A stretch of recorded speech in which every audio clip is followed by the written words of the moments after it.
gentlemen, what's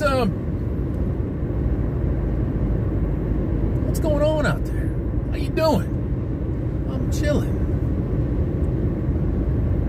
What is the primary beneficiary of war?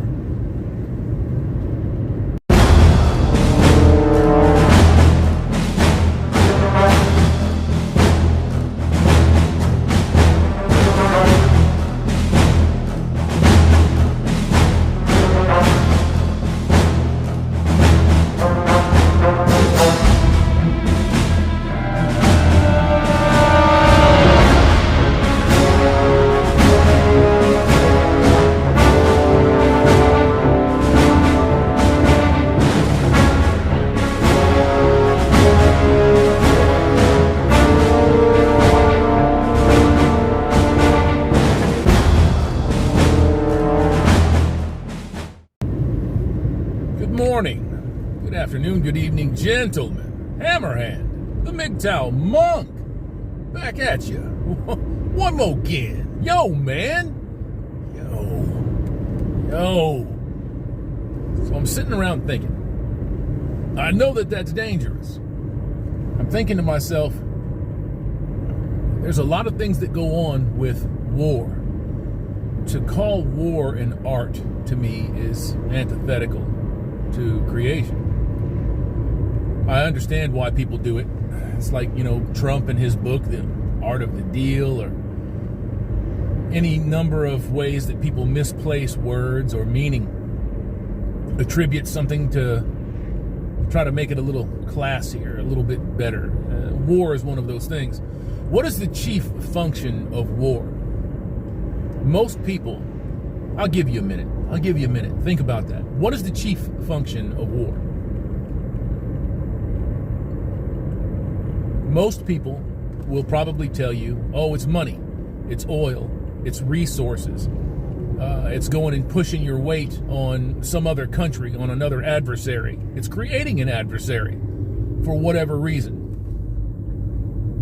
Whether that's to disenfranchise an existing government, to destabilize a population, to acquire assets or resources, to get a strategic foothold in some part of the world. All of those are good, valid reasons. But is it the chief reason? Is that the chief reason?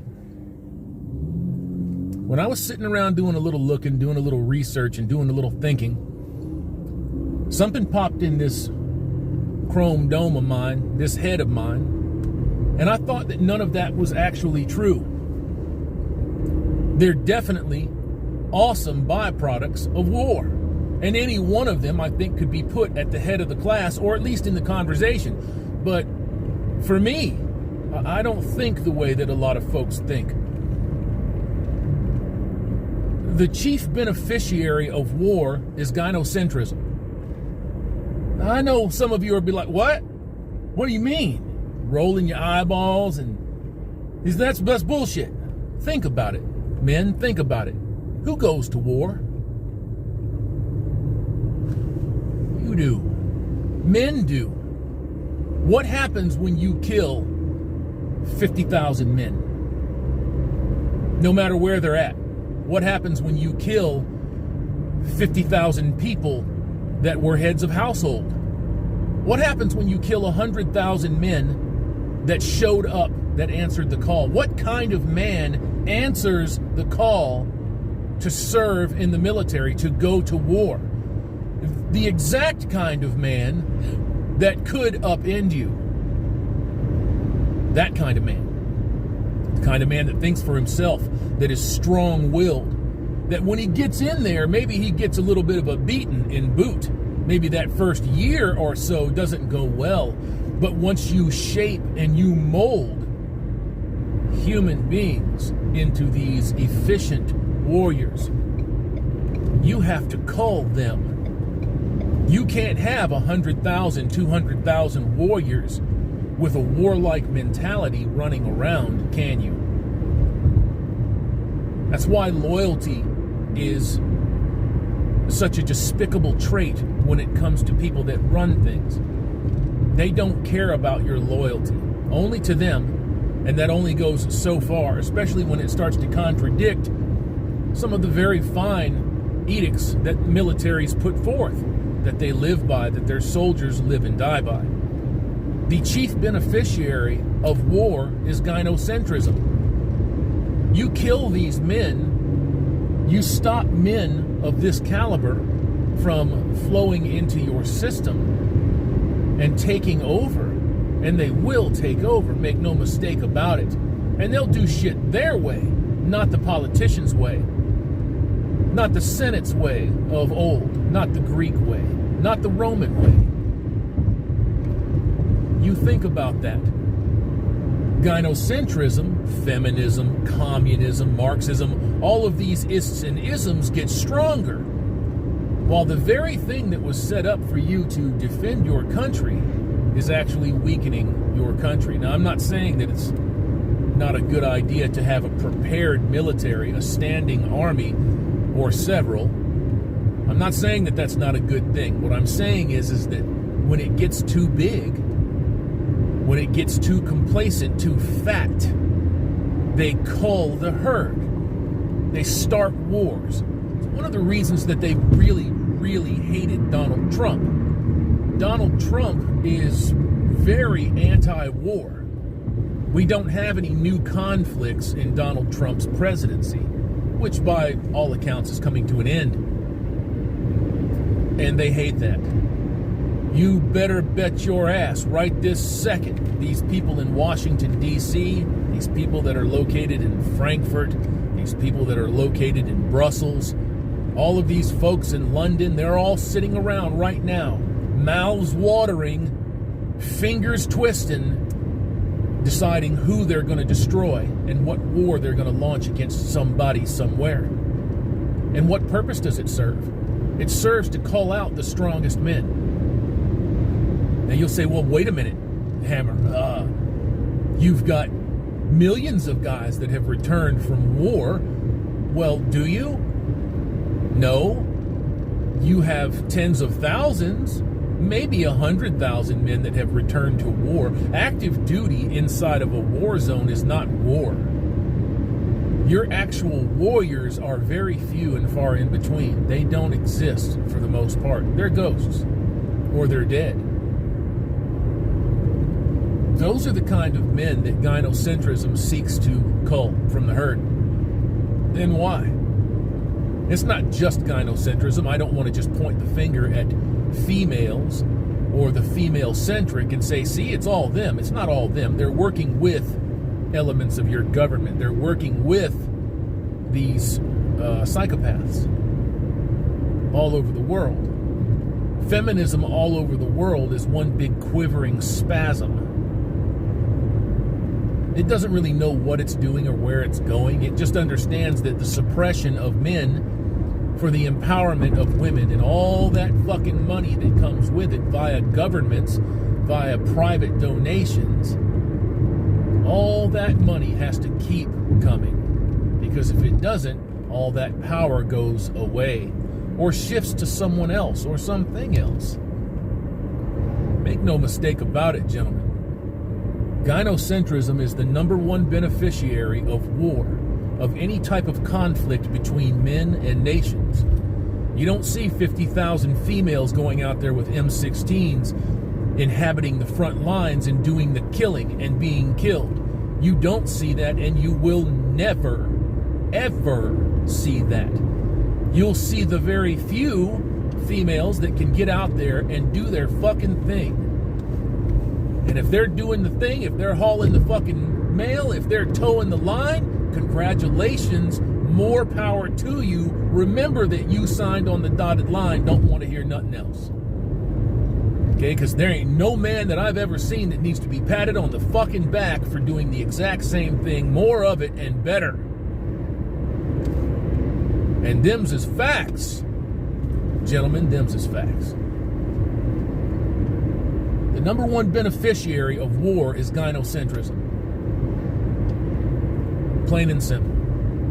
It isn't necessarily an allocation of resources, stealing somebody else's land, or moving them off of the land. It's not about the atrocities that are committed during the conflict.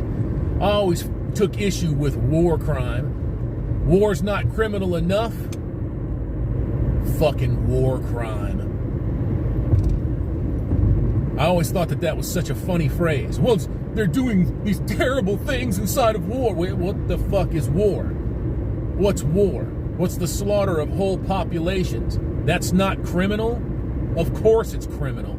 You just say that it's not because you came out on top. Nobody that ever came out on the bottom side of a conflict, war, any kind of conflict like that said, you know what?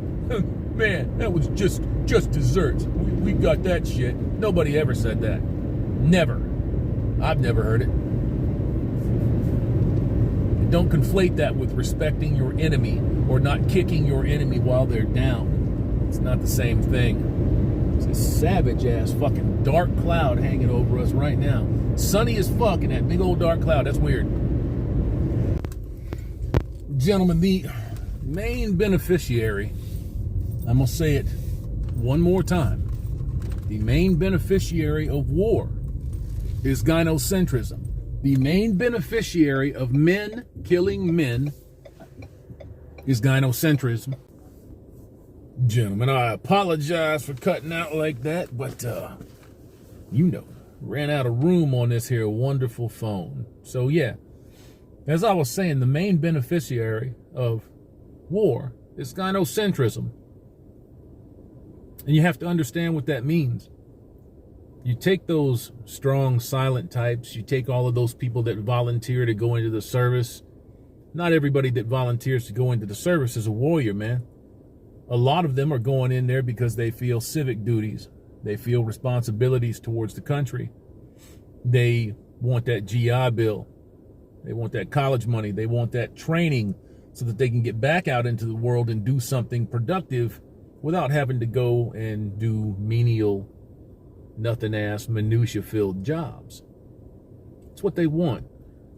And I find that those are a lot more common now than people that actually want to get out there and serve their country, right? Serve their people.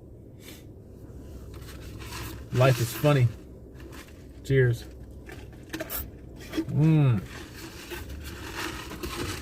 Tasty. Tasty. Life is funny. You know? Of course you know. You're here watching this fucking video. Of course you know that life is funny. And that things are whack. It's crazy to see how things have gone. It's even crazier to see how many people don't understand anything anymore. How dumbed down people have become. This didn't just happen. You know, you can be engineered out of intelligence. It doesn't take very long. Doesn't take long at all. Hope you guys are having yourselves a wonderful day out there. That you're chilling. That you're doing what you're supposed to be doing. And only you know what that is.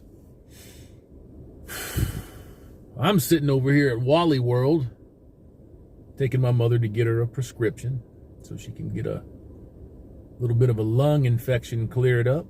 You know how that one goes. Uh-oh. There's a titanosaur behind me. Oh, man. There she is. Let's see her. Keep seeing her. Where the fuck is she? Oh, there she is. She's covered up. But best be covered up. Yeah, man. I think I'm going to jump off of this one and relax for a little bit and start putting out them applications and get back on the grind. Start building that cash and that reserve again. 'Cause you know how it is. Oh, by the way, Nevada was supposed to have gone for Biden and they just awarded all of their electoral college votes to Trump.